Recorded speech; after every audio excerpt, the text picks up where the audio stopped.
Som. Bom dia aos irmãos. Um feliz sábado a todos aqueles que eu não cumprimentei. E um feliz sábado aos que eu já cumprimentei também. Aqui na terra nós podemos, no 7º dia, cumprimentar os nossos irmãos com um feliz sábado.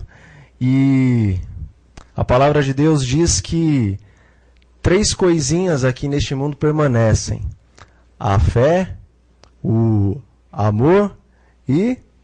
me fugiu a outra palavra, mas enfim, são estas coisas que permanecem aqui. Todavia, algumas dessas, diz o apóstolo Paulo, elas perecerão. Mas o amor, ele diz que é eterno, esse não morre.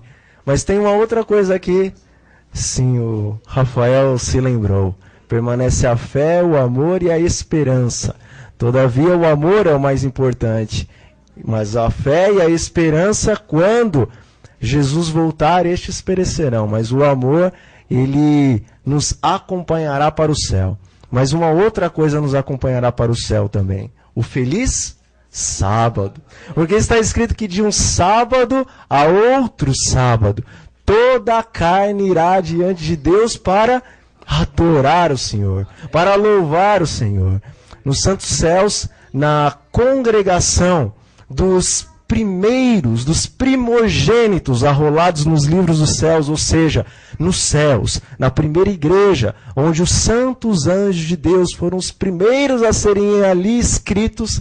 Então nós, os remidos e os santos anjos, poderemos, no comecinho do sábado, no pôr do sol da sexta-feira, estarmos ali desejando um feliz sábado para os nossos irmãos. Feliz sábado, Gabriel! Como está aí em cima no trono de Deus? Provavelmente ele nos responderá. Poderemos então nos cumprimentar e teremos sim um feliz sábado. Porque agora, embora esse seja um dia feliz, essa seja uma hora feliz, porque todos aqueles que recebem o Espírito de Deus sentem uma alegria diferente no dia de sábado. Contudo, ainda que sentindo uma alegria diferente no dia de sábado, nós agora só vemos como que por um espelho. Mas chegará o tempo em que nós veremos verdadeiramente como Ele é, face a face. Então a alegria do sábado que hoje nós desfrutamos é uma alegria que não é realmente a que desfrutaremos no paraíso. Mas ali no paraíso de Deus, nós realmente entenderemos o que é passar um sábado na presença do Senhor. E Deus seja louvado por isso. Irmãos, nós estamos aqui em um pequeno grupo de seres humanos. Eu acredito que em um grande grupo de santos anjos. Nós estamos em um pequeno grupo e por conta disso a reverência ela acaba sendo maior. Contudo, todo cuidado é pouco quando se trata do grande conflito entre a verdade e o erro, entre Cristo e Satanás. Portanto, vigiemos e oremos, porque infelizmente anjos de Satanás, durante algum tempo, eles terão permissão para passear entre nós, nos tentando, para desviarmos a nossa atenção ou desviarmos a atenção de alguém que está ao nosso lado. Então não vamos permitir que sejamos instrumentos da parte do maligno, mas vamos prestar atenção às palavras que Deus quer nos trazer. O Senhor tem palavras para vocês e o Senhor tem palavras para mim. E enquanto eu adoro a Deus com as palavras, os irmãos têm a oportunidade de adorar a Deus com a atenção e a reverência. Eu agora, embora seja chamado por Deus a ser um pregador, eu gosto muito de louvar ao Senhor através do cântico. E eu convido os irmãos a meditarem nessa letra. É uma letra muito profunda e maravilhosa que fala do amor do nosso Deus, o Pai, o Filho e o Espírito Santo. Que os irmãos meditem e que possam ter um encontro com o Senhor nessa canção.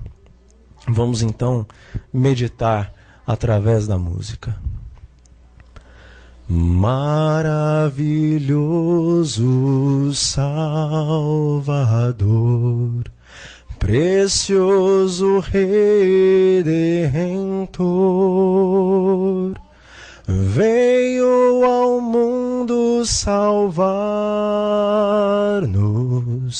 da culpa nos livrar. Oh, da culpa nos livrar. Santo Espírito protetor, eterno consolador, trouxe esperança ao aflito e paz ao coração. Oh, e paz ao coração. Somente a Ele adoramos, somente a Ele louvamos. Trouxe-nos cura e graça e paz ao coração. Oh, e paz ao coração. Eterno Pai amoroso, és nosso amigo fiel, nos sustentou na fraqueza, do mundo nos salvou. Oh, do mundo nos salvou. Somente a Ele adoramos, somente a Ele louvamos.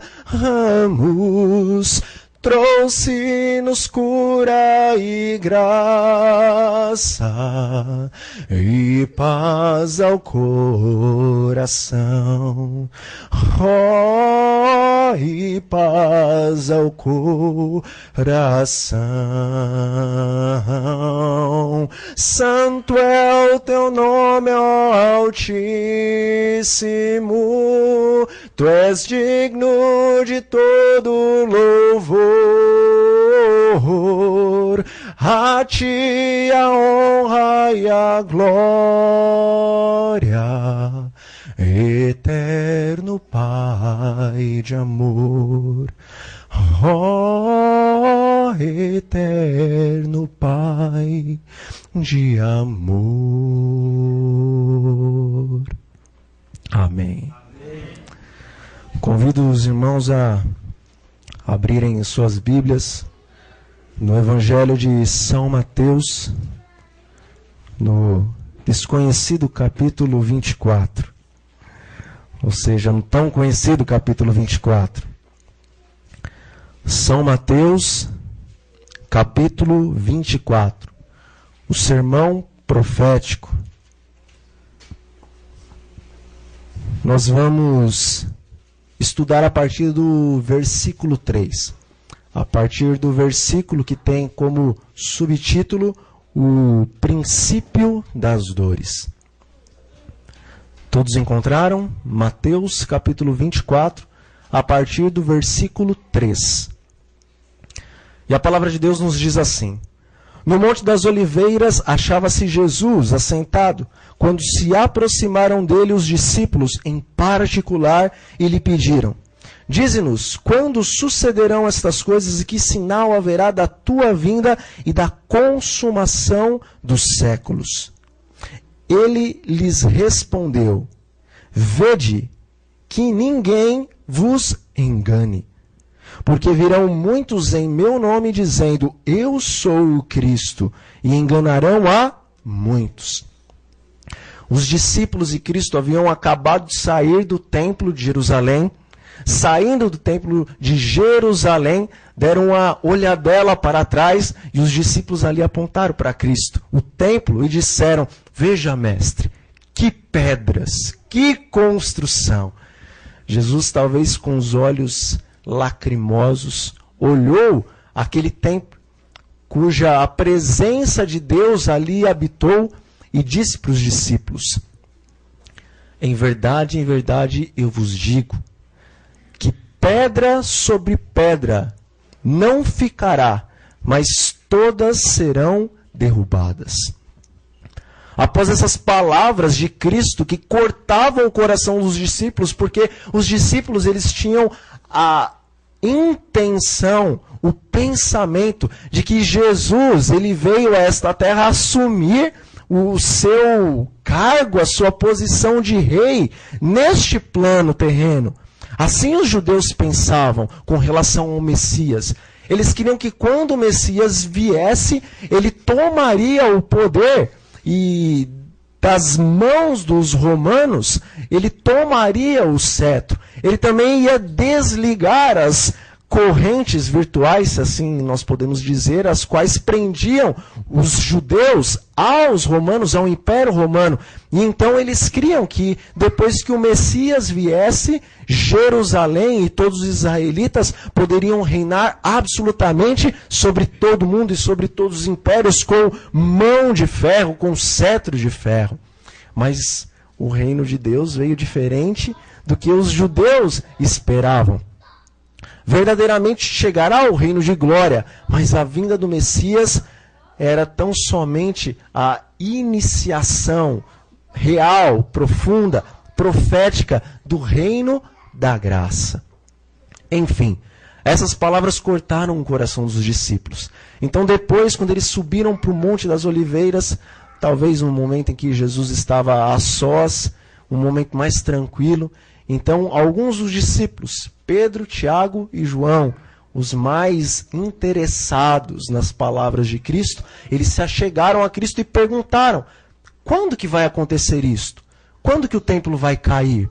Deve ser no momento em que o Senhor então vier em todo o seu poder para assumir a sua posição de rei. E provavelmente é o fim do tempo em que conhecemos e a iniciação de um novo tempo, o tempo do reinado do Messias. Então agora Jesus, ele começa a descrever quando que realmente essas coisas aconteceriam de uma maneira que os discípulos poderiam entender. Eles talvez não estivessem aptos para receber toda a verdade que Jesus tinha para passar para eles. Veja, é muito difícil você ter um plano em sua vida, um projeto em sua vida, esperar por aquilo, a sua família te incentivar, dizendo: você vai conseguir isto, com certeza vai dar tudo certo, e de repente vem alguém e joga um balde de água fria. Os discípulos criam que Cristo seria rei, e agora Jesus ele tinha que jogar um balde de água fria na cabeça deles, mas ele, sendo o Filho de Deus, ele tinha um jeitinho de fazer isto. Então ele começou a explicar as coisas concernentes à destruição do templo e também as coisas concernentes à sua vinda, ao reinado de glória, o qual erroneamente os discípulos pensavam que seria no tempo de Cristo. Mas enfim, esta foi uma introdução apenas. Vamos começar a compreender mesmo o que o texto, ou o que os versículos têm a dizer para nós, para os nossos dias. Quando os discípulos perguntaram: qual o sinal da tua vinda? Qual o sinal da consumação dos séculos? Qual o sinal da destruição do templo? Jesus, embora ele vai dar vários sinais, ele primeiramente descreveu qual o sinal principal. E aqui no versículo 4, ele respondeu: veja que ninguém vos... Qual que é o maior sinal da aproximação da vinda de Cristo? O engano. O engano aonde? O engano na Igreja Católica? O engano nas igrejas protestantes? O engano no misticismo? O engano no espiritismo? Jesus ele estava abrangendo o engano. E não podemos nos esquecer que ele estava falando para judeus. Ele não estava falando para pagãos. Ele não estava dizendo: veja que o paganismo vai enganar a muitos. Ele não estava dizendo para samaritanos que criam em Deus, todavia tinham o seu templo. Ele não estava dizendo, olhem samaritanos, cuidado com o engano. Ele não estava dizendo para os espíritas, para os necromantes da época. Ele estava dizendo para os judeus.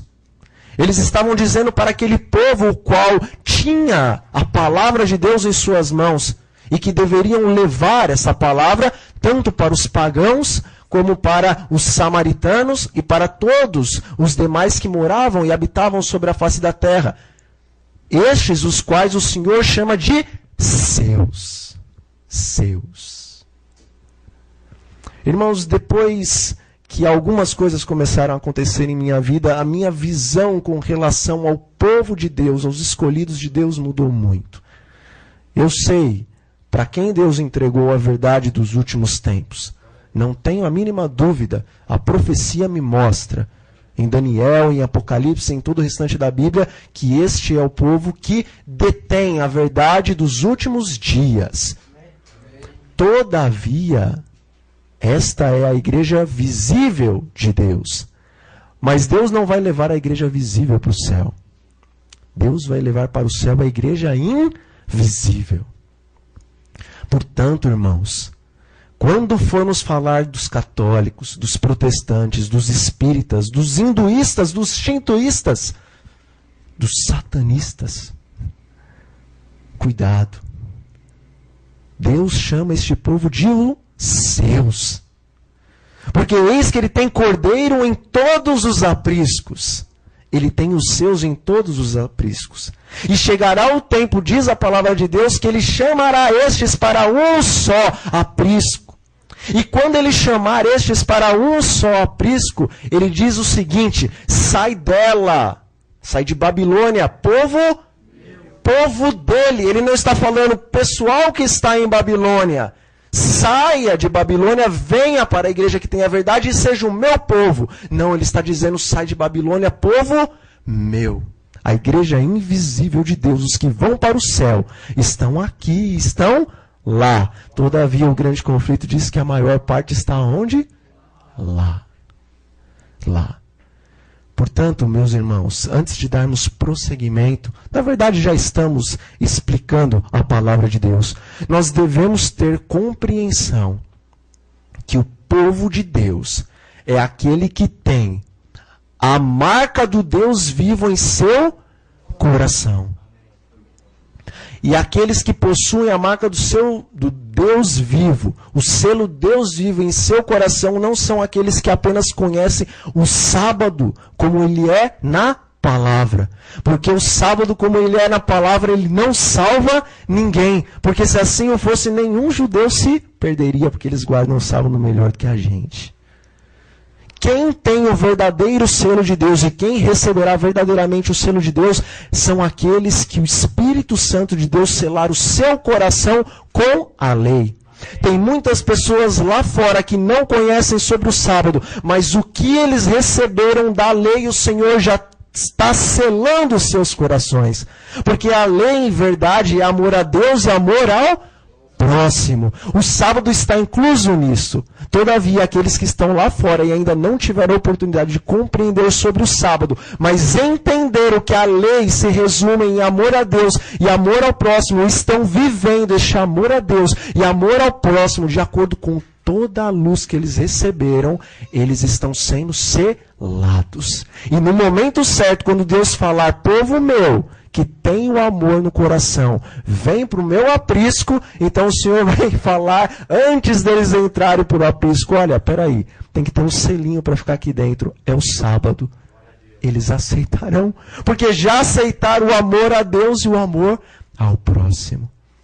Então, irmãos, a igreja adventista do sétimo dia, ela é como se fosse uma biblioteca no meio do mundo de trevas.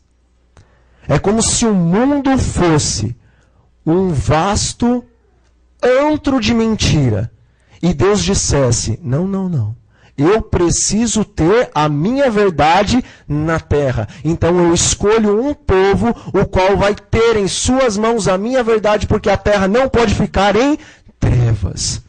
Mas nós não somos ainda os verdadeiros escolhidos que subiremos aos céus com Deus. Somos escolhidos para termos a verdade em nossas mãos, mas ainda não podemos dizer que somos escolhidos para estarmos eternamente nos céus. Portanto, isso já é uma parte do engano. O engano, irmãos, é o maior sinal antes da vinda de Cristo. O engano primeiramente dentro da igreja e o engano fora da igreja. O engano em todos os sentidos. Infelizmente, o nosso arqui-inimigo, ele é a quarta mente maior que existe em todo o universo. Satanás, ele foi o querubim ungido da guarda e o Senhor dotou ele de qualidades extraordinárias as quais os demais anjos não possuem. Embora Gabriel, que no lugar de Satanás ficou e seja desenvolvendo diariamente essas qualidades, quando o Senhor Deus criou o exército dos anjos, ele deu essas qualidades a Lúcifer, e quando Lúcifer saiu do céu, ele permanece com as mesmas. E o mundo jaz no maligno, diz a palavra de Deus. Mas a igreja adventista tem em suas mãos a verdade para os últimos dias. Então essa mente, infelizmente, espetacular, está bolando os seus planos, os seus mais terríveis planos contra quem? Contra nós, irmãos. Contra nós, um povo, o qual inconscientemente, virtualmente, bate no seu peito e diz: ora, pois, nós estamos ricos e abastados, não temos falta de nada, e não conseguimos perceber que somos miseráveis, pobres, cegos e nus. É contra este povo que o arqui-inimigo da verdade está tramando os seus planos. Será que o engano poderia chegar dentro da igreja? Dentro de uma igreja em que os que dizem ser filhos de Deus são miseráveis, pobres, cegos e nus? Com certeza o engano chega dentro da igreja, porque o próprio dizer que somos ricos e abastados, mas sermos por Deus chamados de miseráveis, pobres, cegos e nus, ele está nos dizendo o quê?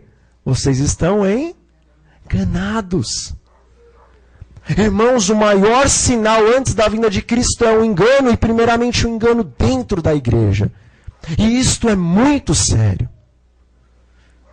Nós queremos estudar o livro de Mateus, queremos entender as profecias, queremos contar os sinais, o que está acontecendo, o que já aconteceu. Mas o maior sinal que Deus nos dá é o engano. Porque o livro de São Mateus e todo o restante da Bíblia pode ser entendido teoricamente, pode ser entendido teologicamente e pode ser aprovado. Talvez as dissertações com relação a Mateus 24 nunca foram tão plenamente compreendidas do que neste tempo. Nunca foram tão plenamente compreendidas do que como estão hoje sendo pelos teólogos adventistas. Estão recebendo 10 com louvor em suas faculdades, e até mesmo pessoas de outras igrejas, quando ouvem as dissertações a respeito deste capítulo, pelos adventistas do sétimo dia, ficam boquiabertos. Mas isto é teologia e teoria. Mas a Bíblia não é só teologia e teoria, a Bíblia, na verdade, é muito mais do que isso. A Bíblia é espiritualidade. E se nós não entendermos a Bíblia de maneira espiritual, então a nossa teologia e a nossa teoria não terá poder de nos salvar para a eternidade, irmãos. Portanto, devemos ter em nossas mentes a plena certeza de que o maior engano dos últimos dias, ou o maior sinal dos últimos dias, é o engano. Talvez nós estamos sendo enganados com relação ao evangelismo que nós devemos fazer.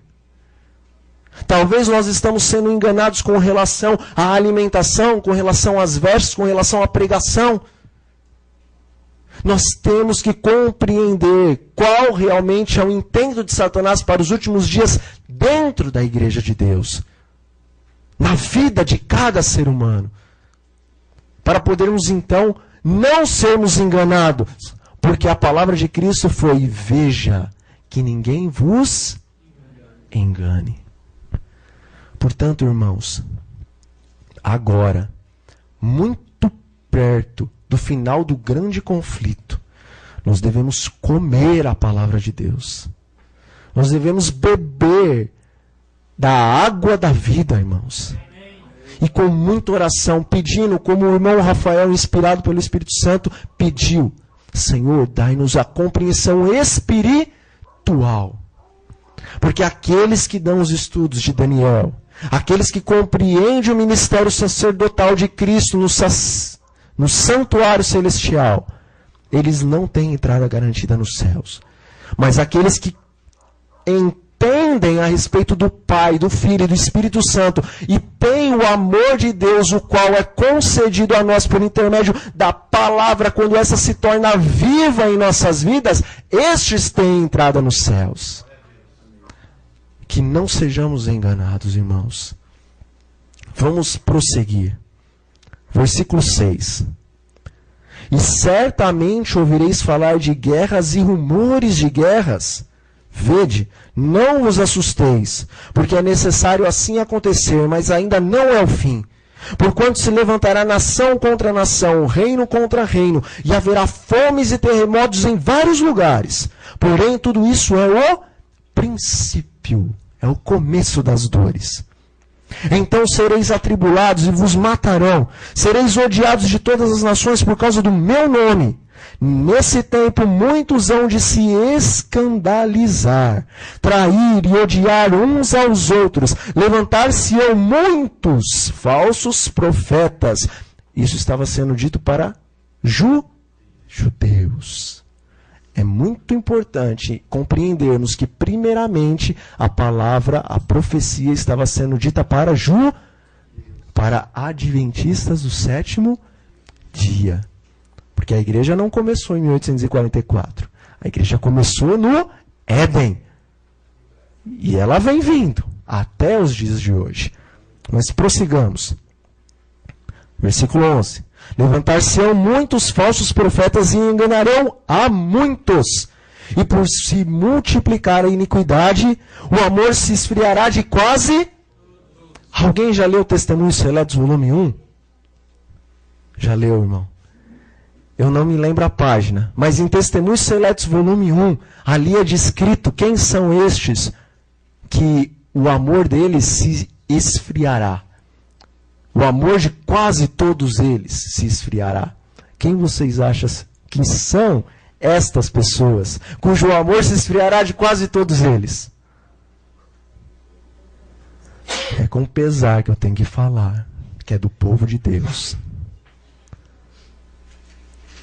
Porque a palavra de Deus diz o seguinte: aquele que diz que ama, mas não conhece a Deus, ele é o quê? Mentiroso. Aí no mundo está todo mundo dizendo que ama. Você liga em qualquer rádio e todo mundo está dizendo que ama.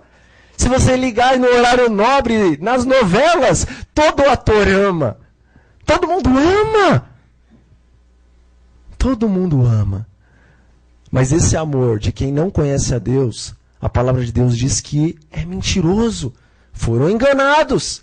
Pensaram que era amor, mas era um outro sentimento, o qual Satanás colocou no coração deles e falou: isso aí é amor. E eles acreditaram. E prosseguiram pensando que realmente isso era amor, quando na verdade era paixão. Todavia, aqueles que deveriam conhecer a Deus são o povo de Deus. Mas Testemunhos Seletos, volume 1, diz que o povo de Deus, por se multiplicar a iniquidade no mundo, o amor deles, de quase todos eles, se esfriará. Está dizendo de nós, irmãos. O amor de quase todos os adventistas do sétimo dia se esfriará. E se o amor de quase todos se esfriar, o que isso significa? A lei, ela é o quê? Amor. A lei é amor. Os 4 primeiros mandamentos, amor a... E os 6 últimos, amor amor ao próximo. Vamos entender o que vai acontecer com aqueles cujo amor se esfriar. Apocalipse capítulo 7, versículos 1 ao 3. Apocalipse 7, versículos 1 ao 3. Depois disto, vi 4 anjos em pé nos 4 cantos da terra, conservando seguros os 4 ventos da terra, para que nenhum vento soprasse sobre a terra, nem sobre o mar, nem sobre árvore alguma. Vi outro anjo que subia do nascente do sol, tendo o quê? O selo do Deus vivo, e clamou em grande voz aos 4 anjos, aqueles os quais fora dado fazer dano à terra e ao mar, dizendo: não danifiqueis nem a terra, nem o mar, nem as árvores, até selarmos na fronte os servos do nosso Deus. Irmãos, antes de vir a grande tribulação, o qual está prestes para vir, é necessário primeiramente que ocorra o quê? Um selamento. Jesus, ali em Mateus, estava descrevendo que juntamente com o engano viria o quê? Guerras, rumores de guerras, terremotos e etc, etc, etc. Todavia, antes deste momento explodir, o livro do Apocalipse nos mostra que os anjos, eles estariam dispostos nos 4 pontos cardeais da terra, e eles não permitiriam que viesse essa grande tribulação sobre o mundo, porque eles tinham uma missão. E a missão que eles tinham era selar o povo de Deus antes da grande tribulação. E o que é o selo de Deus? Diz Ezequiel, capítulo 20, versículo 12. É isso mesmo? Vamos lá até Ezequiel. Ezequiel.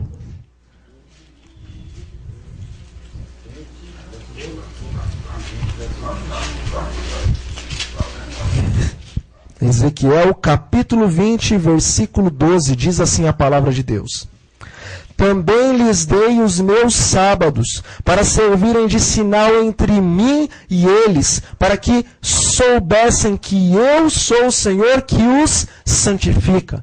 Então o profeta Ezequiel disse que esse selo, qual o anjo em Apocalipse precisa colocar nas frontes dos servos de Deus, é o sábado. Todavia, o que é o sábado? É um mandamento. É um mandamento do quê? Da lei. Da lei de amor.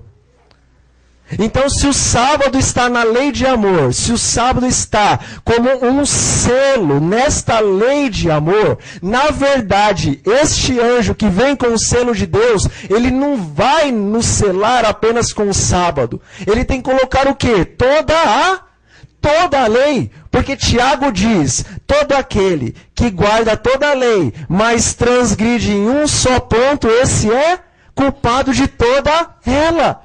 Portanto, o sábado, ele é o selo, porque no sábado diz que Deus é o criador de todas as coisas, o mantenedor de todas as coisas, é o dono de todo o território criado. Contudo, o sábado sem o restante da lei não é nada. Então, o selo de Deus não é apenas o sábado, mas é toda a lei de Deus. E como essa lei é colocada em nossas frontes? Ezequiel, capítulo 27. Perdão. Ezequiel, capítulo 36. Versículos 26 e 27. Ezequiel 36, versículos 26 e 27.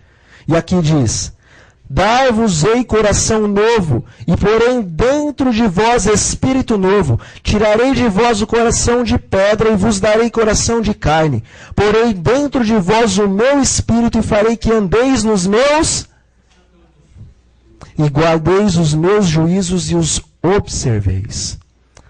Irmãos, o grande conflito que está próximo a chegar na sua parte talvez mais importante, o grande conflito que está para estourar entre a verdade e o erro, ele está como se fosse parado neste momento, porque Deus ele tem uma missão: selar os seus filhos. Selar os seus filhos com o sábado, o qual está na lei de Deus. E aqui Ezequiel diz como que realmente esse selo está sendo colocado na fronte dos servos de Deus. É no coração. Porque nem na testa vai ser escrito o selo e nem realmente no coração vai estar o selo. Mas o coração, ele é o símbolo do quê? Dos nossos sentimentos e também é o símbolo da nossa razão, juntamente com a fronte. Portanto, o trabalho que o anjo de Deus, que é o Espírito Santo, tem a fazer nesses dias é selar você e é selar a mim com a lei de Deus, a qual é amor. E essa lei não é aquela que nós lemos na Bíblia e tentamos inculcá-la em nossa cabeça. Mas essa lei que Deus quer selar a você e a mim é uma lei que o Espírito Santo escreve no coração, ou seja, no nosso lóbulo frontal, na nossa mente, no nosso raciocínio. Se a lei é amor, quem são os selados de Deus? São aqueles que recebem a lei de amor em sua mente. Irmãos, estes são os verdadeiros servos de Deus, os quais não terão o amor esfriado, porque o amor será escrito pelo dedo do Espírito Santo em seus corações. Estamos entendendo um pouco do grande conflito? Eu sei que, às vezes, quando colocamos muitos textos, parece que a coisa fica um pouco mais difícil. Mas estamos conseguindo compreender que no grande conflito, os adventistas do sétimo dia que serão salvos são aqueles que receberem o selo de Deus, que é a lei de Deus, não em suas mentes apenas, mas em seus corações. Porque se a lei de Deus é o amor, em Mateus 24, quando diz que o amor de quase todos esfriariam, quer dizer que a maioria dos adventistas não buscaram o selo de Deus. Se não receberam o selo de Deus, se não receberam o amor, então o que acontecerá com eles? Ninguém, irmãos, que não tenha o selo de Deus poderá entrar. Obrigado, irmão. Poderá entrar nos céus de Deus. Ninguém que não tenha o selo de Deus poderá pregar a mensagem de Deus nos últimos dias. Porque a mensagem de Deus nos últimos dias é o amor. Se você e eu não temos o amor, como nós queremos pregar a verdade? Porque a palavra de Deus diz que Jesus é a verdade. Eu sou o caminho, a verdade e a vida. Jesus é a verdade. Jesus é Deus e Deus é amor. Como nós podemos pregar da verdade que é o amor se nós não temos amor? Estamos compreendendo a complexidade da coisa? Se nós não recebermos a lei de Deus pelo dedo do Espírito Santo em nossos corações, então nós não amaremos. E se nós não amamos, por mais que nós compreendamos teologicamente o que está escrito aqui, nós não poderemos pregar verdadeiramente a palavra de Deus nos últimos dias. Porque a palavra de Deus é amor. Vamos voltar ao livro de São Mateus, capítulo 24.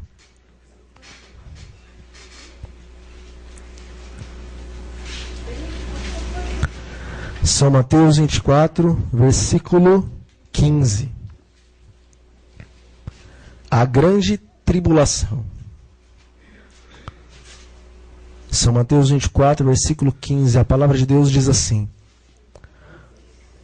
Quando, pois, virdes o abominável da desolação, de que falou o profeta Daniel, no lugar santo, quem lê, entenda.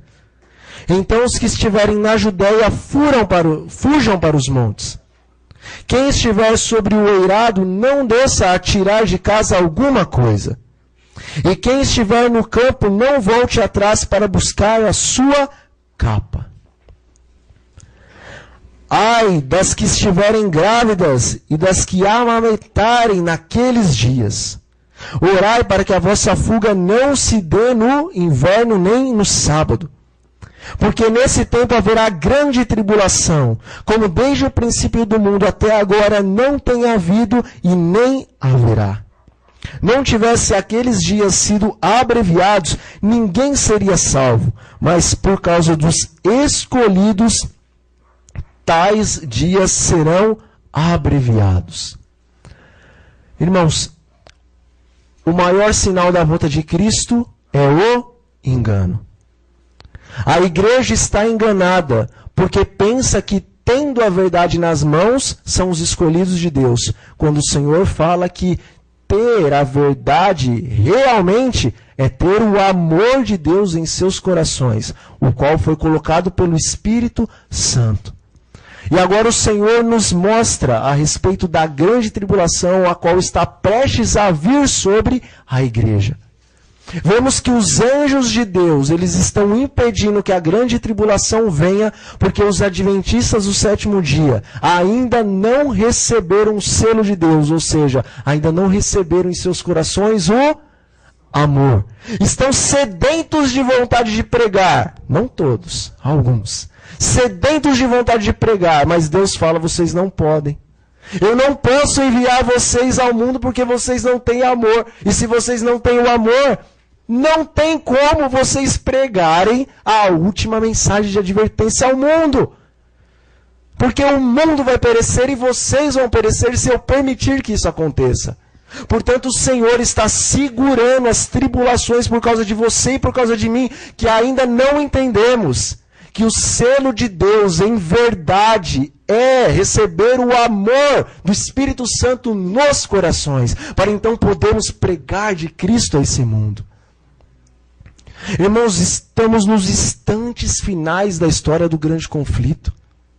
Segundos proféticos restam para você e para mim. Nós estamos vivendo em tempo emprestado por Deus e continuamos sob o engano. O nosso amor continua se esfriando e nós queremos que o decreto dominical saia para que então o sábado possa ser pregado com mais facilidade. Porque, afinal de contas, quando sair o decreto, o mundo inteiro vai estar ouvindo a respeito do domingo e a respeito do sábado.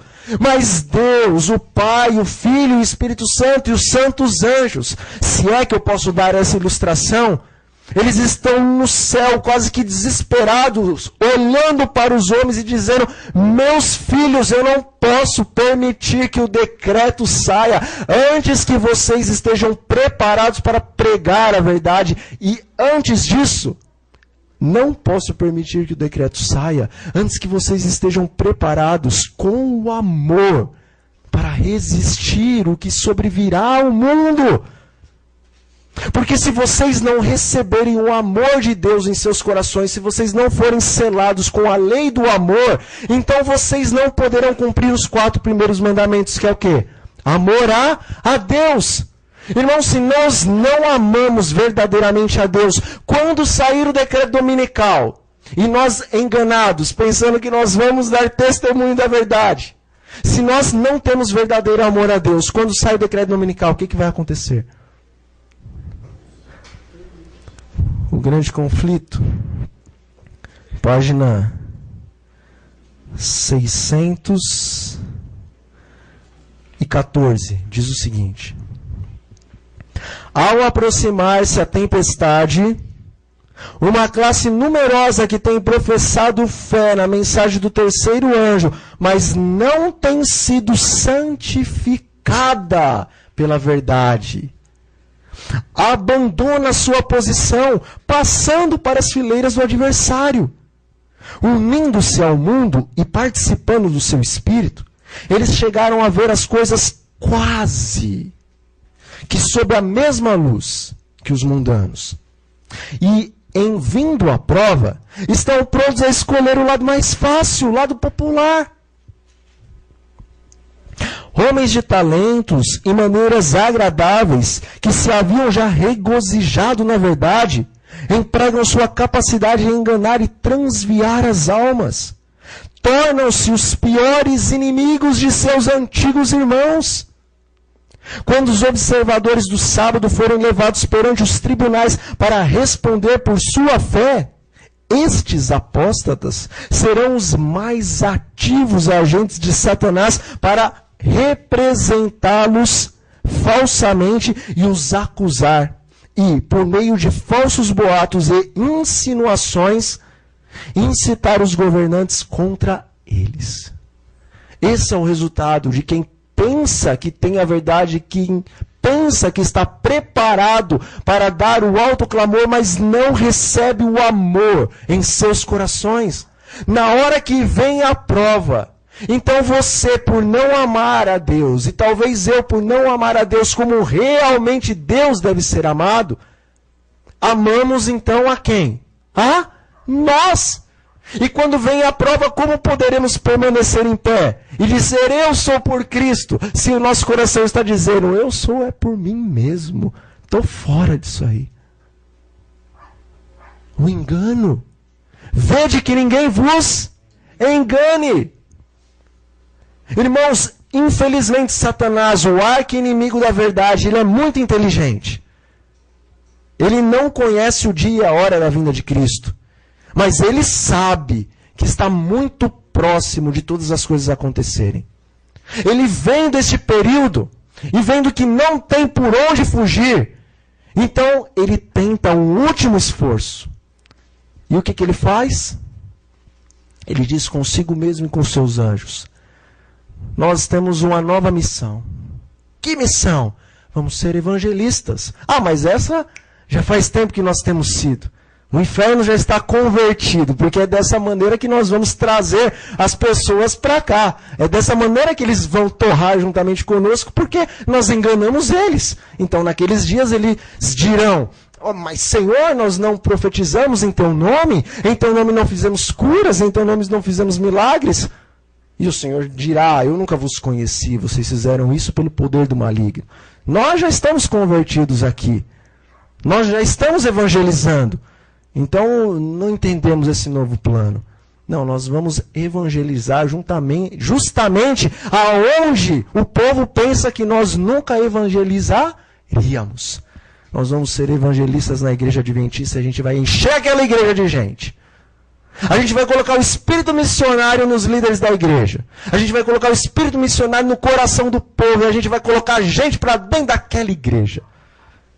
Talvez os demônios... A gente não entendeu. Você está, então, voltando, regredindo. Deixou de ser Satanás e voltou a ser Lúcifer. Quer dar uma ajudinha agora para o nosso inimigo, para Cristo? Ele, não é isso. Se eles entenderem o evangelismo da maneira errada, e se eles evangelizarem da maneira errada, e se eles trouxerem as pessoas erradas, então o joio vai estar em muito maior número dentro da igreja. E o trigo vai ser o quê?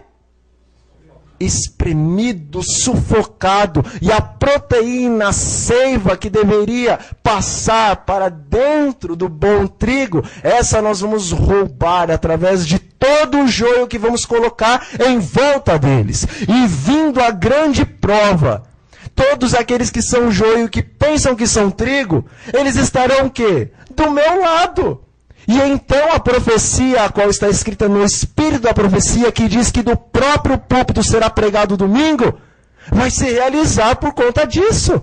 Porque colocamos os nossos pregadores lá, colocamos os nossos evangelistas lá, colocamos as nossas metas lá. Assim conseguiremos o nosso objetivo. É dessa maneira que enganamos os escolhidos. Eles não vão evangelizar por amor. Eles vão evangelizar por número. Eles não vão perceber que são orgulhosos. Eles vão pensar que eles realmente querem que almas estejam dentro da igreja, mas eu vou colocar no coração deles o orgulho. O que eles realmente vão querer é ver qual pode trazer mais para dentro da igreja. O que eles realmente vão querer é entre eles estar discutindo quem é melhor, quem evangeliza mais. Olha, não entra no meu campo. Essa alma aí é minha. Essa vai se batizar no meu grupo. Essa vai se batizar na minha igreja. Isso é amor? Não. Isso é enganar os escolhidos, que pensam que são escolhidos. Irmãos, estamos entendendo o que nós estamos vivendo? Conseguimos compreender o que está em Serviço Cristão, página 40 e 41, que diz o seguinte: 20 dos nomes que estão escritos nos livros da igreja não estão preparados para o tempo que está por vir, mas estão tão sem esperança em Deus e no mundo como o pecador comum que está lá fora. De cada 20, nenhum está preparado. Então, de cada 21, quantos estão preparados? Isso não está falando só de leigos, isso está falando de líderes. E na meditação, e recebereis poder. Ainda diz, irmãos, eu não me lembro a página, mas os irmãos podem ir na internet e confirmar. Ali ainda diz que são poucas as grandes estrelas, poucos os grandes pastores, poucos os grandes evangelistas que estarão verdadeiramente, zelosamente trabalhando na última grande obra.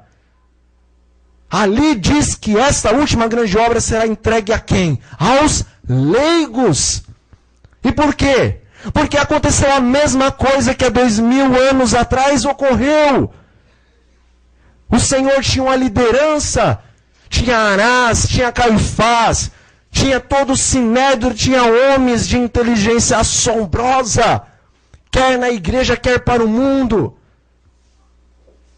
Mas Satanás incutiu o orgulho, a vaidade, a presunção em seus corações.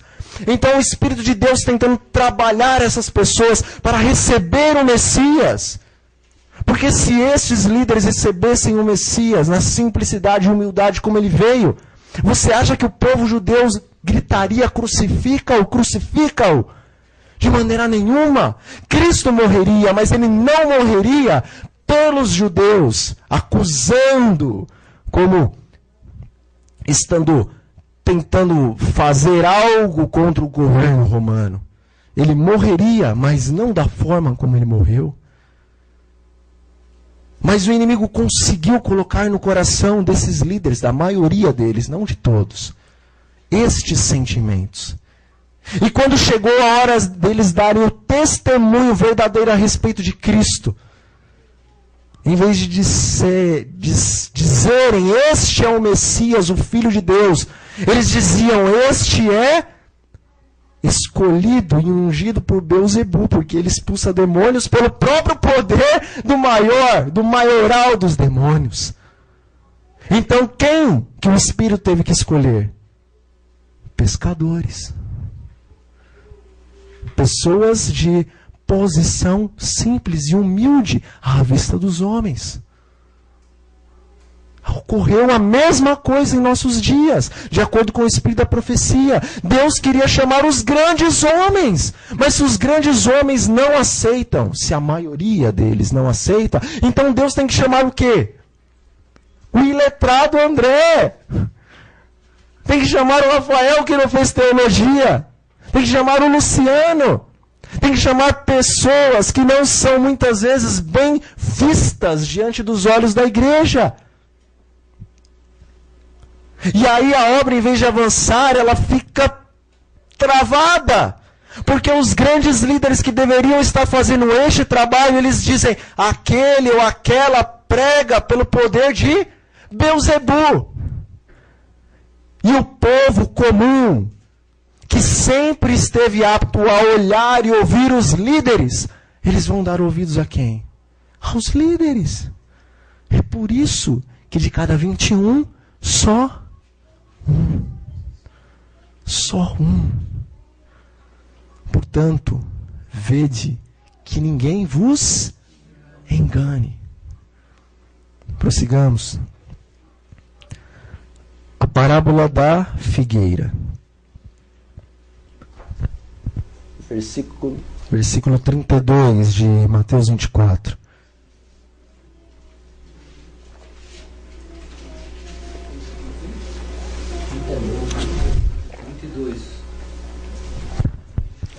Diz assim a palavra de Deus. Versículo 32 de Mateus 24. Aprendei, pois, a parábola da figueira. Quando já os seus ramos se renovam e as folhas brotam, saibam que está próximo o verão. Assim também, vós, quando virdes todas estas coisas, sabei que está próximo às portas. Em verdade vos digo que não passará esta geração sem que tudo isso aconteça. Quão próximo está a vinda de Cristo? Abra sua Bíblia no livro de Lucas, no capítulo 21. O dia e a hora ninguém sabe, mas os sinais com relação ao tempo o Senhor deixou muito claro. Lucas capítulo 21, versículo 25. E a palavra de Deus nos diz assim. Lucas 21, versículo 25. Haverá sinais no sol, na lua e nas estrelas. Sobre a terra, angústia entre as nações em perplexidade por causa do bramido do mar e das ondas. Haverá homens que desmaiarão de terror e pela expectativa das coisas que sobrevirão ao mundo, pois os poderes do céu serão abalados. Versículo 28. Ora, ao começarem estas coisas a suceder, exultai e erguei a vossa cabeça, porque a vossa redenção se aproxima. Em Apocalipse nós lemos que os 4 anjos estavam segurando os 4 ventos, segurando os conflitos, segurando as guerras para que essas não estourassem, para que então esses grandes e terríveis conflitos da última grande tribulação, a qual nunca houve e a qual nunca haverá, não viesse sobre as árvores, que são os homens, não viesse sobre a terra, não viesse sobre o mar, as multidões, e também literalmente, pois a última grande guerra, o último grande conflito envolve também armas nucleares, envolve armas também que prejudicarão o mar e a vida no mar, que prejudicarão a terra e a vida na terra, e que prejudicarão a flora, sem contar que prejudicarão a fauna também. Então, antes de vir estes grandes e terríveis conflitos, precisava-se selar os servos de Deus em sua fronte. Sabemos que Apocalipse 7, do 1 ao 3, mostra que um pouquinho antes da vinda de Cristo, as nações estariam agitadas, mas os anjos estariam segurando. Jesus, em Mateus 24, também dá mais uma série de sinais. E agora em Lucas, fala mais algumas coisas. Haverão sinais no sol, na lua e nas estrelas. E depois ele acrescenta, sobre a terra, angústia entre as nações, por causa do bramido do mar e das ondas. Irmãos, eu tenho plena certeza e convicção que nós estamos na boca do gol, se assim eu posso dizer. E que falta muito pouco para Jesus voltar. Mas quão pouco? O mundo acabou em 2012? Não. O que ia acontecer mesmo em 2012? De acordo com os maias? O mundo ia acabar. Alguns tradutores dos maias, eles chegaram à conclusão de que eles não falaram que o mundo ia acabar, mas que eles falaram que viria um grande mestre do universo e mudaria todas as coisas aqui na Terra. Enfim, aconteceu. Mas o mundo inteiro ficou olhando para qual profecia? Para a profecia dos maias. Você já percebeu que quando alguma coisa grande está para acontecer, Satanás ele põe uma outra profecia no lugar e todo mundo olha para falsa ou para as falsas profecias e nunca consegue olhar para a verdadeira? Quando o Messias, Jesus, ele deveria vir, ele nasceria como? Por uma virgem. Então, o desejar de todas as nações nos diz que naqueles tempos, um pouquinho antes de Jesus vir, o que Satanás fez? Ele colocou no coração dos sacerdotes um espírito de prostituição e adultério. E eles se envolviam com as mocinhas virgens entre os hebreus, entre os judeus. E muitas vezes o que acontecia com essas mocinhas? Engravidavam. E se o povo soubesse que elas engravidaram dos sacerdotes, o que ia acontecer com eles? Mesmo sob o jugo romano, eles iam ser provavelmente apedrejados. Então o que os sacerdotes e o pessoal ali da liderança fazia com essas mocinhas? Diziam, olha, fala que é fruto do Espírito Santo. O Messias ele seria gerado pelo Espírito Santo, a Virgem conceberia. Mas agora Satanás fez o que fez e muitas falsas Marias apareceram naquele tempo. Então o povo voltou os seus olhos o quê? Para as falsas Marias, mas quando apareceu a verdadeira Maria, que concebeu pelo Espírito Santo, o que eles fizeram? Deram crédito? Não. Satanás lançou a falsa para quando a verdadeira viesse, o povo estivesse o quê? Enfadado de tanta falsa profecia. Muitas datas foram dadas para a vinda do Messias. Mas quando apareceu a estrela, quando chegou a hora, e que era para o povo inteiro compreender que uma nova estrela surgiu, era a estrela da profecia de Balaão, o Messias está por chegar. O que aconteceu com os adventistas do sétimo dia daquela época? Compreenderam o sinal da estrela? Não!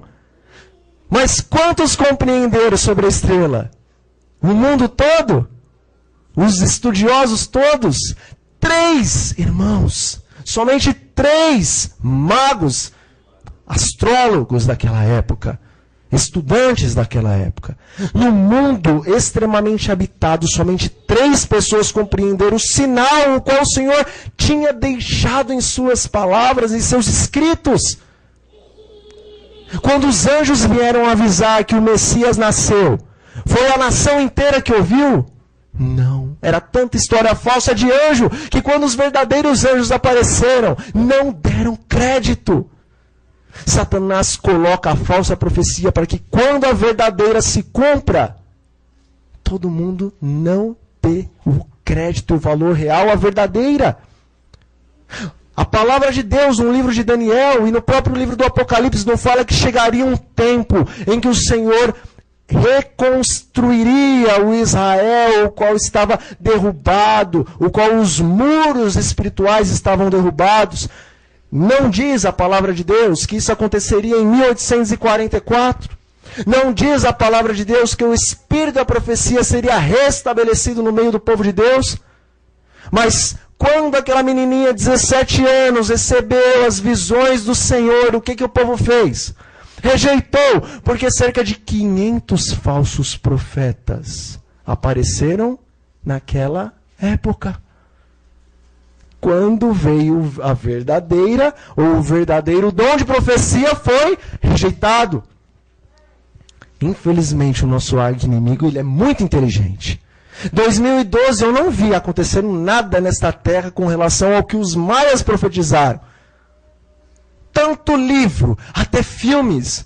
Irmãos, você acha que Satanás ele investiu tanto com relação a 2012? Se 2012 fosse uma época normal, nada fosse acontecer em 2012.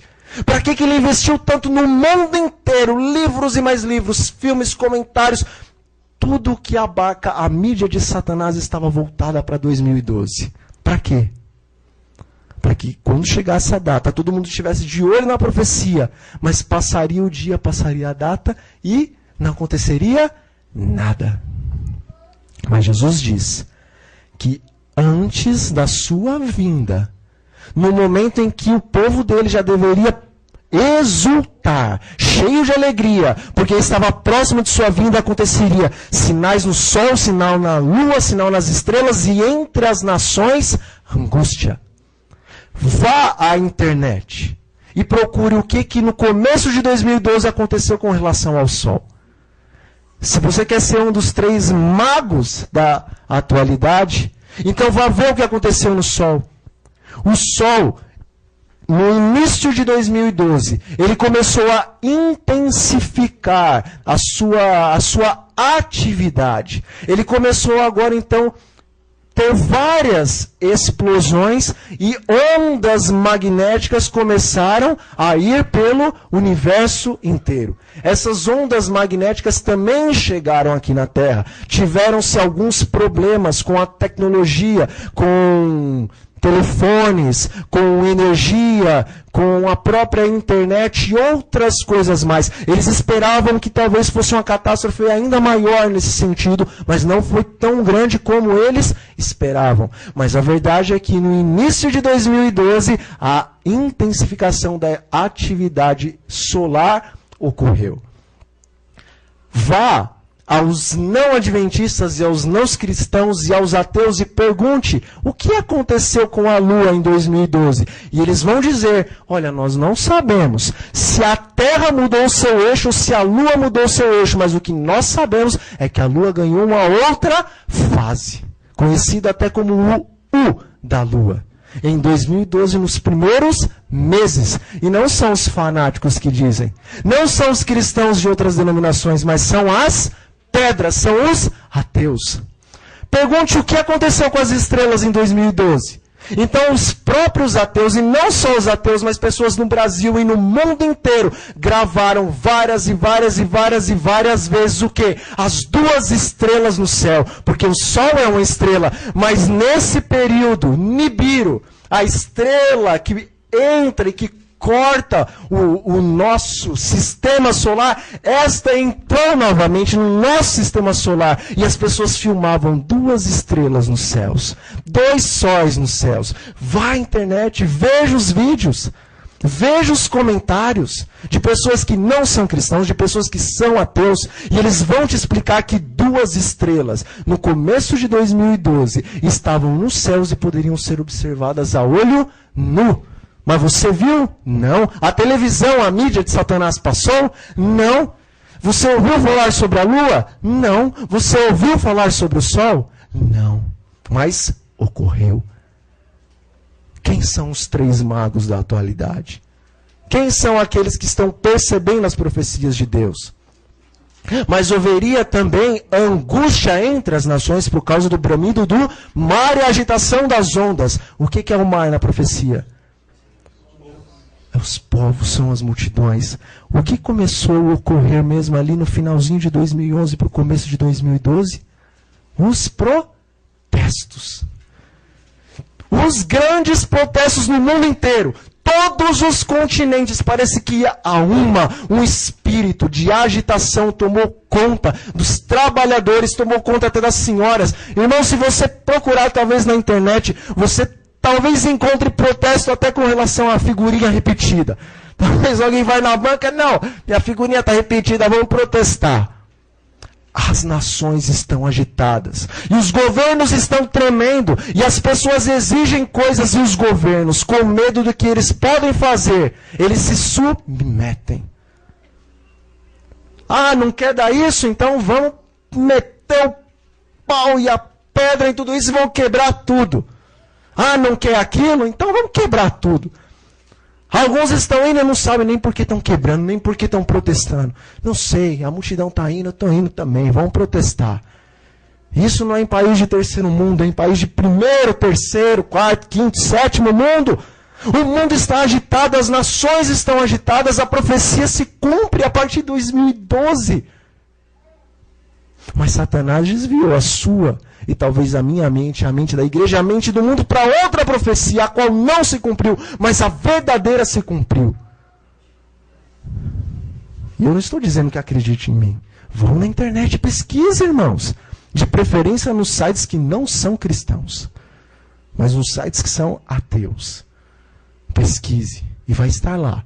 2012, sinais no Sol. 2012, sinais na Lua. 2012, sinal nas estrelas. E 2012, sinal entre os povos e as multidões.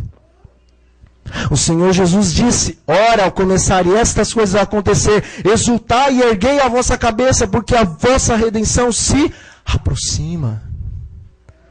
Nós já estamos terminando, irmãos. É quase meio-dia. Mas eu gostaria de ler mais um texto de O Grande Conflito. Página 610. terrível é a crise para a qual caminha o mundo. Os poderes da terra, unindo-se para combater os mandamentos de Deus, decretarão que todos, pequenos e grandes, ricos e pobres, livres e servos, se conformem aos costumes da igreja, pela observância do falso sábado. Todos os que recusarem a conformar-se serão castigados pelas leis civis e declarar-se-á finalmente serem merecedores de morte. Por outro lado, a lei de Deus que ordena o dia de descanso do Criador exige obediência e ameaça com a ira divina todos os que transgridem os seus preceitos. Irmãos, nós estamos prestes a entrar neste tempo, o tempo do decreto dominical. Os sinais ocorreram, os sinais estão a ocorrer, os anjos estão segurando os ventos. Os povos estão agitados e irados, mas os anjos de Deus seguram os povos. Não permitem que venha a tribulação, não permitam que saia o decreto dominical, porque a maioria do povo de Deus não entendeu que chegou a hora, e que a hora é agora, e que o nosso pensamento deve ser neste momento buscar a Deus em espírito e em verdade, de todo o seu coração, porque chegou o tempo, irmãos, não há mais tempo a perder. Nós precisamos urgentemente do verdadeiro batismo do Espírito Santo. Nós precisamos urgentemente aprendermos ao que é realmente viver nos últimos dias, no período da expiação. No período da expiação, meus irmãos, eu estou falando isso para vocês, eu estou falando isso para mim. No período da expiação, o povo de Deus não estava dentro de casa assistindo às suas televisões da época. Maridos e mulheres, eles paravam talvez até com muito da sua vida de lazer para colocar o seu coração nas mãos de Deus naquele período. Eles sabiam que a salvação deles mesmos, da sua família e da nação estava em jogo. Naquele período, as pessoas queriam sim comer os manjares. O nosso paladar pede isso, mas eles sabiam, não posso. É dia da expiação, é tempo de purificação, eu vou ter que deixar os manjares de lado. Ai, mas meu corpo quer, minha carne quer. Eu preciso do Espírito de Deus para resistir. E eles, pelo poder de Deus, existiam também os manjares. E agora a nação buscava ao seu Deus. Respiração suspensa. Será que eu tenho algum pecado em meu coração? Será que eu estou pronto para o juízo? E se o sacerdote sair de lá de dentro e o meu pecado não for perdoado, o que acontecerá comigo? Serei eliminado do povo. Irmãos, nós estamos vivendo no dia da expiação. Em 1844 iniciou-se o julgamento dos mortos da casa de Deus, mas agora o Senhor está para iniciar o julgamento dos vivos da sua casa. E Satanás está nos enganando, para que entendamos ou achemos que quando sair o decreto dominical vai dar tempo de nos prepararmos. Não vai dar tempo. Quando sai o decreto dominical, inicia-se, irmão, o julgamento dos vivos. E a palavra de Deus nos diz que o juízo, o julgamento começa por onde, primeiramente? Pela casa de Deus. Irmãos, quando saiu o decreto dominical, o Senhor começará a julgar a sua igreja. E o que ele vai procurar? Ele vai procurar se verdadeiramente as tuas obras, as minhas obras condizem com a nossa fé. Ele vai procurar nos livros se nós fomos ou não selados pelo amor da lei. Irmãos, não é que na hora que sai o decreto nós temos um tempo de preparação. O tempo é agora. Na hora que sai o decreto é o tempo do julgamento. Os livros começarão a ser passados. O livro da vida vai ser aberto e o meu nome vai estar ali. André dos Anjos Correia. Agora abre o livro das obras. Vamos ver se realmente as suas obras condizem com a sua fé. Se eu recebi o selo de Deus, se eu recebi o poder do Espírito Santo, então minhas obras vão condizer com minha fé. Mas se eu não recebi, irmãos, como que nesse período solene eu vou poder me preparar para receber o selo de Deus? Não vai dar tempo. Quando sair o decreto dominical, a igreja inteira vai despertar e vai falar, opa, chegou a hora. E Deus vai falar, não, passou a hora. A hora era lá atrás. Chegou a hora de julgar os vivos. Chegou a hora de julgar os vivos. Mas a igreja não vai entender. Ela vai pensar, chegou a hora, nós vamos agora o quê? Orar para que Deus derrame sobre nós o seu Espírito Santo. E por que eles vão estar fazendo isso? Porque eles amam a Deus? Não! Porque eles vão estar o quê? Com medo do que vai acontecer. E Deus vai aceitar esse povo porque está cheio de medo? Tiveram tanto tempo para deixar as suas carnes, tiveram tanto tempo para deixar os seus queijos, os seus requeijões, tiveram tanto tempo para mudar a sua roupa, tiveram tanto tempo para mudar seu casamento, tiveram tanto tempo para mudar sua família, tiveram tanto tempo para ler, para desligar a maldita televisão, irmãos. Agora vocês querem me buscar. Quando eu dei tempo, vocês foram buscar quem? Os seus ídolos. Então o Senhor, com lágrimas nos olhos, vai ter que dizer para você e para mim, vai agora atrás deles. Que eles te salvem, que eles te levem para o céu deles, porque aqui você não vai poder entrar, não. Eu dei tempo para você entrar aqui por amor, mas agora você quer entrar aqui por medo? Você acha que eu sou louco? Eu mandei para longe daqui Satanás e os seus anjos, porque eles não podiam estar aqui porque eram rebeldes, não me amavam, deixaram de me amar. Para que eu vou trazer mais rebeldes para cá? Se eu disse que a rebelião não vai levantar 2 vezes, se a rebelião não vai levantar 2 vezes, então eu não posso ter rebeldes aqui.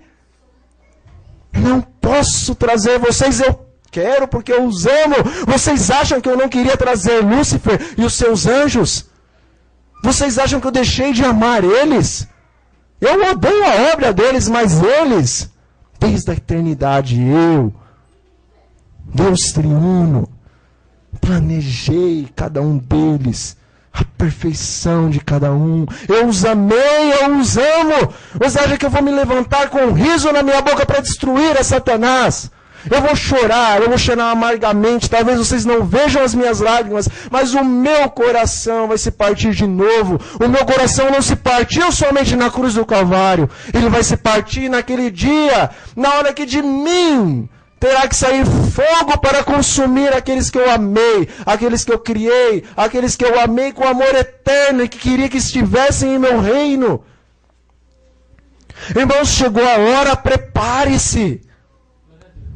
Tira da tua casa, tire eu da minha casa os ídolos. Não tem mais tempo para pensar se, bom, será que deixa eu fazer uma continha aí para ver o que eu posso perder ou não. Irmãos, chegou a hora de você falar, chega. Deus está dando alguns segundos, é só alguns segundos, irmãos, para nos prepararmos. Você acha que esse Papa vai morrer? Irmãos, Deus me deu o direito, a honra, a responsabilidade de pregar. E eu sei que eu sou sujeito a erros. E que muitas vezes eu falo algumas coisas e depois eu paro e penso, opa, às vezes assisto o vídeo e digo, não devia ter falado isso. Mas eu sei o que a profecia fala a respeito desse Papa. Talvez a grande parte dos teólogos não querem saber. Mas oxalá Deus falasse com todos eles. Mas ainda que não falou com todos, falou com boa parte deles. E alguns sabem quem é esse Papa. Alguns sabem o que ele é na profecia. Alguns sabem que não vai passar esse tempo, mas é que nele se cumprirá todas as coisas. Mas poucos grandes homens participarão da última grande obra. Se poucos participarão da última grande obra do lado de Deus, a maioria participará da obra do lado de quem? De Satanás. Se tem uma profecia que vai reavivar, vai motivar a igreja, então aqueles que estão do lado de Deus vão pregar o quê? A profecia de Deus. Mas aqueles que estão do lado de Satanás vão pregar o quê? A profecia de Satanás. Chegou a hora, irmãos, é como no nascimento de Cristo veio o Messias, mas a maioria dos líderes pregaram o quê? Não é o Messias, porque não foi assim que nós esperamos, não foi assim que nós estudamos, não é assim que se ensina nas nossas escolas, mas era o Messias. E dentro em breve eles terão que ver este vindo nas nuvens dos céus com poder e grande glória. assentado em seu trono, e terão que ver também a glória do Pai. Você e eu precisamos buscar urgentemente o batismo do Espírito Santo. Dentro em breve, irmãos, vai se cumprir esta palavra, a qual diz o seguinte, no livro Grande Conflito, página 617. Servos de Deus, com o rosto iluminado e a resplandecer de santa consagração, apressar-se-ão de um lugar para o outro para proclamar a mensagem do céu. Por milhares de vozes em toda a extensão da terra será dada a advertência, operar-se-ão prodígios, os doentes serão curados, e sinais e maravilhas seguirão aos crentes. Isso aqui é para você, isso aqui é para mim. Mas os servos de Deus têm que se consagrar. Temos que clamar: Senhor, inscreve a lei no meu coração.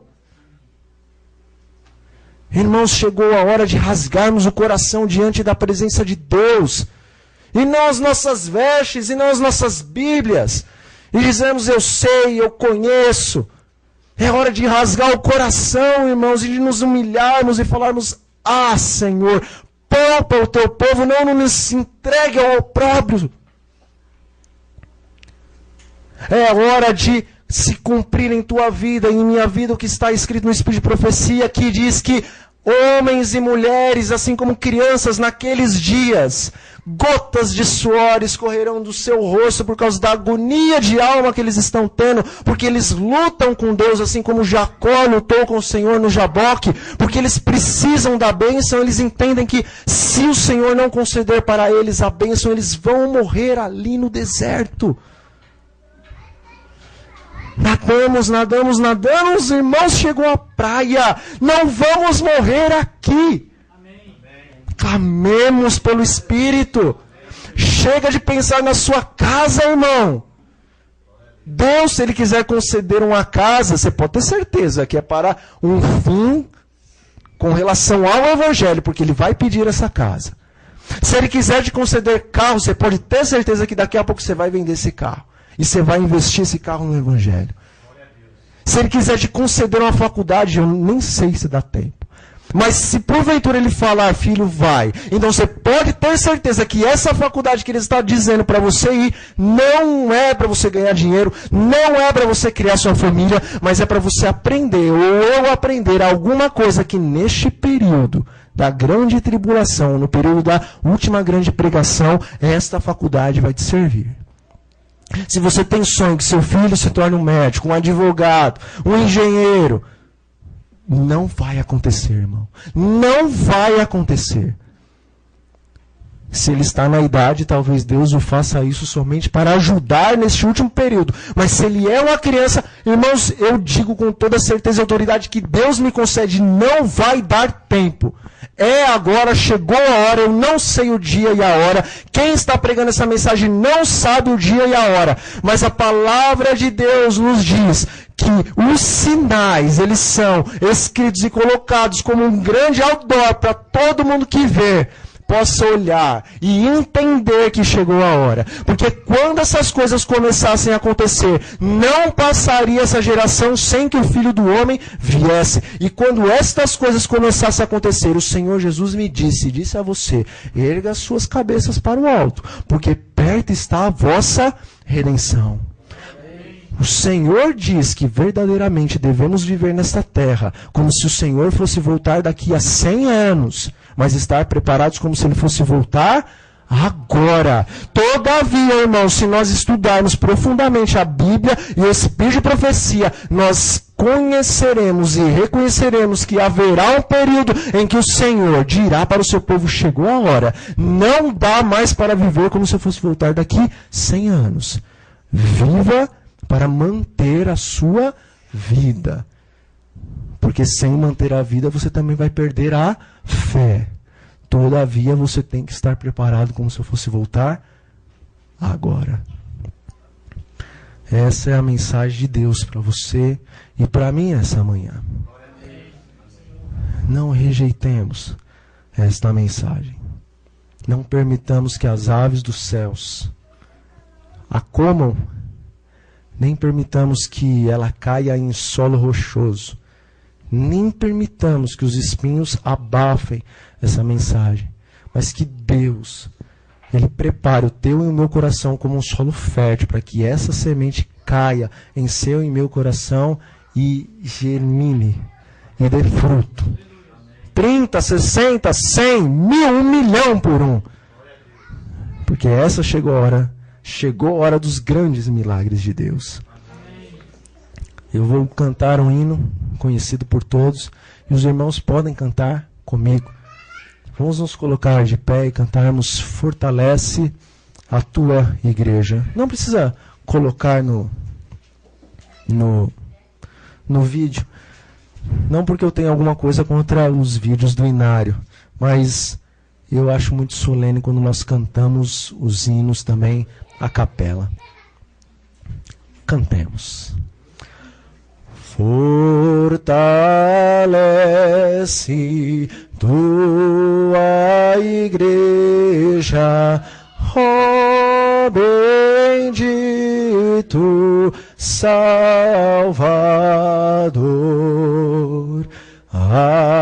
aquecendo nossas almas no divino santo amor. Vem, derrama sobre todos toda a graça de Jesus, dando as bênçãos da verdade que nos mostram tua luz. Pai, contempla tua igreja, vem, estende tua mão, dá-lhe forças na jornada, em demanda para o lar, e que esteja preparada quando Cristo regressar. Amém. Oremos. Senhor nosso Deus e nosso Pai, agradecemos por estes momentos que o Senhor nos concedeu. Agradecemos porque o Senhor nos deu a verdade presente. Agradecemos ao Senhor porque em meio ao engano, quer dentro, quer fora da Tua igreja, o Senhor nos tem dado a Tua palavra e o Espírito da profecia como uma bússola para nos conduzir ao reto caminho. Que esta palavra a qual ouvimos não caia em solo que não seja fértil, mas que todos os corações possam receber esta palavra e que ela possa germinar em nossas vidas, Pai, e que ela possa dar muitos frutos. Que o Senhor perdoe os nossos pecados, que o Senhor nos liberte das cadeias as quais Satanás colocou em nossas vidas. Que o Senhor, Pai Santo, nos dê fome e sede da Sua palavra. Que o Senhor nos dê fome e sede do Teu Santo e Bom Espírito. Que o Senhor faça com que todas as nossas orações mudem, de maneira que a nota tônica de todas elas seja: Senhor, dai-nos o Teu Espírito. Leva-nos para casa em segurança, Pai. Traga-nos mais tarde para mais uma vez estudarmos a Tua palavra. Sela-nos com a Tua lei de amor, é o que nós lhe pedimos e agradecemos em Jesus. Amém.